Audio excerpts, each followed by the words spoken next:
Imagine conseguir compreender a mente do seu filho com TDAH, saber como ajudar nas tarefas de casa, como lidar com a obediência, encorajar para que ele tenha uma ótima autoestima e até mesmo saber como intervir na adolescência, nas dificuldades comuns do TDAH. Imaginou? Agora pense que você pode ter acesso a todo esse material no programa Meu TDAH. Clica no link da descrição. Vamos falar quando o adulto chega para fazer esse diagnóstico, para fazer uma compreensão desse diagnóstico. Ele passou por muitas situações de sofrimento ao longo da infância, da adolescência.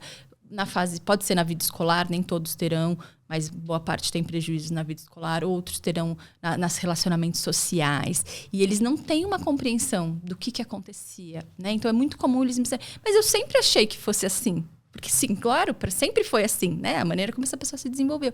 E aí, quando ela entende que tem uma questão e que tinha limitações ali por conta de um transtorno, é muito mais delicado, né? Os prejuízos, obviamente, em relação à desatenção, os prejuízos que ele foi tendo ao longo da vida pelas dificuldades de controle de impulso, né? Então, a gente vai... Os adolescentes que... a gente tem uma questão importante aí que a gente não falou, mas da questão de controle de impulso, que o uso de drogas é uma delas, mas a questão do impulsos para jogos, para o álcool, para as situações que se colocam em risco. Então, muitos tiveram uma adolescência e uma juventude com bastante prejuízo, né? Então, vem com... Além das questões relacionadas, né, aos sintomas, eu tenho prejuízos mais importantes, geralmente, nessas pessoas que não tiveram esse cuidado. Na adolescência, o que eu venho falando bastante, né, que eu cuido bastante com os pacientes, para a gente poder cada vez mais... Então, você é mãe que está aqui assistindo, acho que puder levar essa informação, acho que a gente já ganha o podcast. Com certeza. Pensar na orientação vocacional para esse adolescente com TDAH é fundamental, Yuri. Porque a gente já sabe que o TDAH, muitos vão apresentar hiperfoco, já vão ter habilidades importantes e específicas, então vamos usar isso a favor dessa criança. Mais do que no neurotípico, no TDAH, isso é mais importante ainda, né? Então vamos usar isso a favor desse adolescente, né? Então, quem puder, obviamente, né? Não precisa, se puder pagar, ok, mas se não, a mãe e o pai que convivem ali, que estão presentes, eles sabem a habilidade desse filho. Então, vamos investir, fazer com que ele se prepare, porque isso vai fazer muita diferença na vida, né, dele adulta. Sabe uma coisa que me veio à mente? Às vezes, tem alguns pais, nem todos, que desejam que o filho se torne alguma profissão. Do tipo, eu quero que meu filho seja advogado, seja engenheiro, sei lá. E o cara não tem o menor tino para isso. Isso eu acho que é ruim para qualquer pessoa, né? Tentar fazer algo que não é do seu coração, da sua vocação. Mas isso é em especial para o TDAH, porque o TDAH é como se fosse 880. Se ele está em contato com aquilo que ele ama, ele é o 80. Ele consegue ir muito mais longe. Ele consegue se destacar. Agora, se ele está distante daquilo, meu amigo, não funciona. Trava mesmo. E aí vem para o primeiro emprego. Se for um negócio ruim, não funciona. Então, é interessante. Você tem falado dos seus pais, né? Tenho. E meus pacientes, né? Meus pacientes bem-sucedidos, tenho adultos, vários, eles tiveram esse apoio na infância. Olha. Eles tiveram. Então, assim, é um diferencial.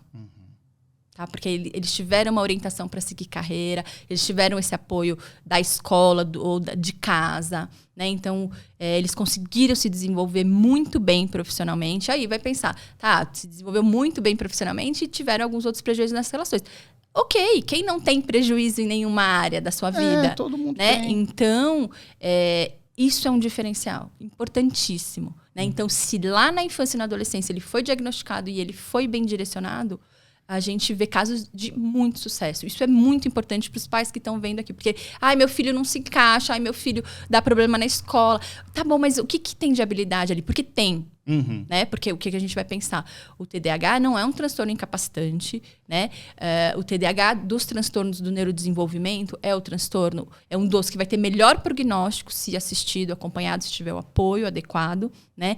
Então, isso é um diferencial importante. Se essa informação puder chegar, eu acho que... Vai chegar, com certeza. E o que eu acho também, Lara, a questão de... Você acha, então, que talvez falte um pouco dos pais e os envolvidos ouvirem mais o jovem com TDAH, ou mesmo o filho com TDAH? Ou seja, ouvir mais os seus anseios, as suas dores, as suas dificuldades.